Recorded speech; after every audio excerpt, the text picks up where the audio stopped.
NGONINIT versus constructor. The constructor is a TypeScript feature, okay, which will not do anything in the Angular. We have to, if we are using a TypeScript file means we have to give a constructor. But lifecycle hook methods are not like that. They are the methods of the Angular. It will be representing the Angular lifecycle.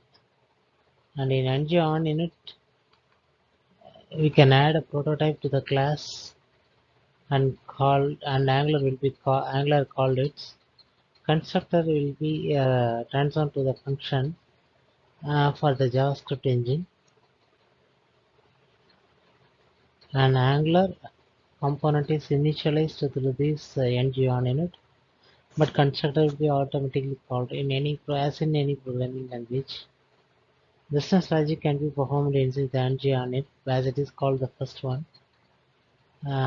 Constructors are used for injecting dependencies, like HTTP client will be injected through this one, and the component is initialized at constructor will be initialized during the time of invocation, but everything is ready, and once the engine is called, the invocations is ready.